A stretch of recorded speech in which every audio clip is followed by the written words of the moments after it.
এরকম কেন হয় যে মাঝে মধ্যে কিছু মানুষকে বলতে শুনি, ও আমার দোয়া কবুল করা হয়নি, তাই না? পুরো পৃথিবী জুড়ে অনেক মুসলিম ভাই বোনকে এরকম কথা বলতে শুনবেন। এখন মাঝে মধ্যে কিছু দোয়া বা প্রার্থনা কবুল করা হয় না কেন? এখানে বেশ কিছু শর্ত পালন করতে হবে। আর অনেক সময় দোয়া কবুল করা হয় না কারণ 1 নম্বর পয়েন্ট, হয়তো তার রোজগারটা হারাম, যেটা খাচ্ছে সেটা হারাম।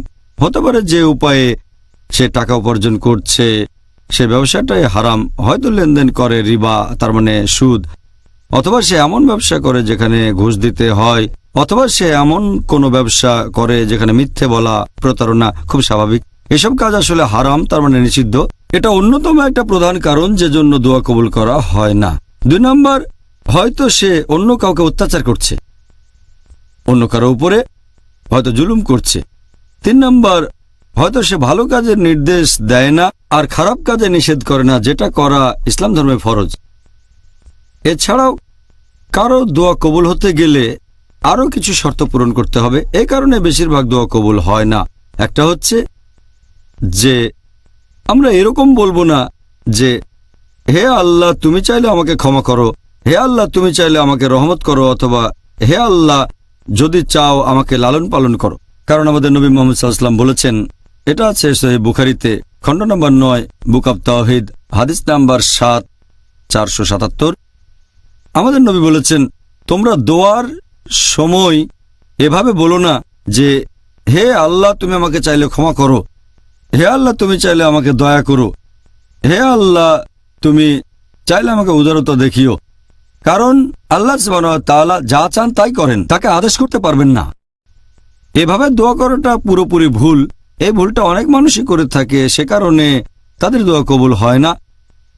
এছাড়াও অনেক সময় মানুষজন তারা কি করে, আল্লাহ তাআলাকে অনেক নাম দেয় যেটা আল্লাহ পবিত্র কোরআনে বলেননি অথবা নবীও কোনো হাদিসে বলেননি।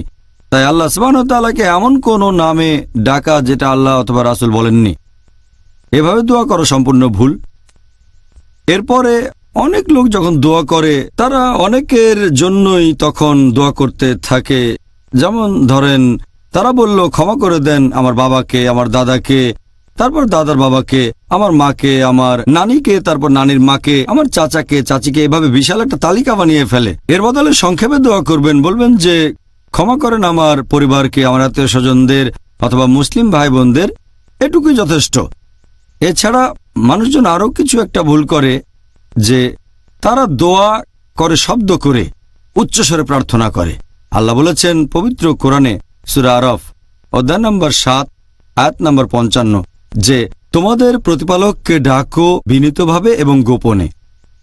আল্লাহ পরের আয়াতে বলেছেন সূরা আরাফ অধ্যায় 7 আয়াত 56 তোমরা আল্লাহকে ডাকবে ভয় এবং আশার সাথে।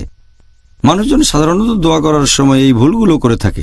আর এছাড়াও অনেক সময় আমরা যখন আল্লাহ তাআলার কাছে কিছু চাই, হয়তো সব মেনে চললাম, কিন্তু তারপরও আল্লাহ দোয়া কবুল করলেন না।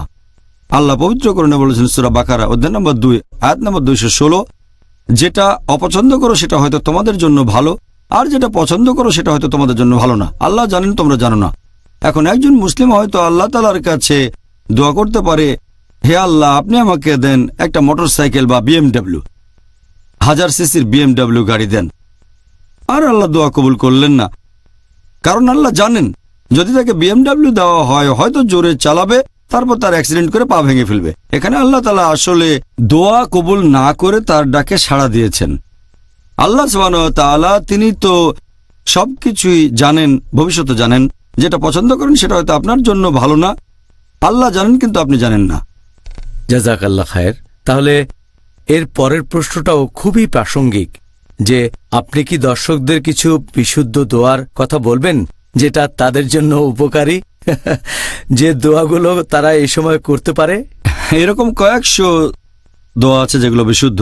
আপনি যদি এই বইটা পড়েন, ফর্টিফিকেশন অফ এ মুসলিম, এখানকার দোয়াগুলো আছে পবিত্র কোরআন এবং সহিহ হাদিসের। এই বইটাতে এরকম 100টারও বেশি দোয়া আছে, সব মিলিয়ে সম্ভবত 129টা। আর আমি এখানে কয়েকটা বলছি যেগুলো পবিত্র কোরআন এবং সহিহ হাদিসে উল্লেখ করা হয়েছে। সবচেয়ে কমন দোয়া যেটা পবিত্র কোরআনে আছে সূরা বাকারা অধ্যায় নম্বর 2 আয়াত নম্বর 201 যে रब्बना आतीना फिद दुनिया हसनतन व फिल आखिरती हसनतन व अज़ाबिन नार। হে প্রতিপালক, আমাদের কল্যাণ দাও এই দুনিয়াতে এবং আখিরাতে, আর আমাদের দোজখের আগুন থেকে রক্ষা করো। এটা সবচেয়ে কমন দোয়া, যেটা সবাই পড়ে থাকে আর সবচেয়ে ভালো। এছাড়াও পবিত্র কোরআনে আরো কিছু দোয়া আছে, আর কোরআনের দোয়াই সবচেয়ে সেরা, কারণ এগুলো হচ্ছে আল্লাহ তাআলা নিজের বাণী। আল্লাহ বলেছেন সূরা আলে ইমরান অধ্যায় 3 আয়াত 8, रब्बना ला तुज़िग़ क़ुलूबना बाद इज़ हदैतना व हब लना मिन लदुनका रहमा इन्नका अंतल वहाब। যার মানে হে প্রতিপালক, সরল পথ প্রদর্শনের পর আমাদের অন্তরকে সন্দেহপ্রবণ করো না, তোমার নিকট হতে আমাদেরকে করুণা দাও, নিশ্চয়ই তুমি হলে সবচেয়ে মহান দাতা। এছাড়া লেকচার শুরুর আগে আমি সব সময় একটা দোয়া পড়ি, সেখানে আমি আল্লাহর কাছে সাহায্য চাই। আপনারাও করতে পারেন যখন কোথাও লেকচার দেবেন অথবা এমন কিছু করছেন যে কাজটা খুবই কঠিন। এই দোয়া করেছিলেন মুসা আলাইহিস সালাম যখন আল্লাহ তাআলা মুসা আলাইহিস সালামকে বললেন যে এই বাণী ফেরাউনের কাছে পৌঁছে দাও।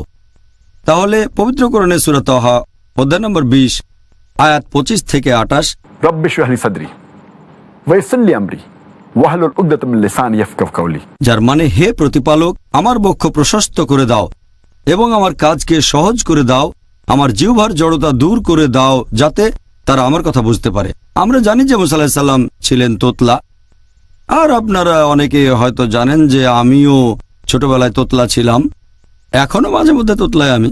সেজন্য আমি এই দোয়া পড়ি প্রত্যেক লেকচার শুরুর আগে। মুসা আলাইহিস সালাম আল্লাহর কাছে দোয়া করেছিলেন তার জিহ্বার জড়তা দূর করে দেওয়ার জন্য, যাতে উনার কথা তারা বুঝতে পারে।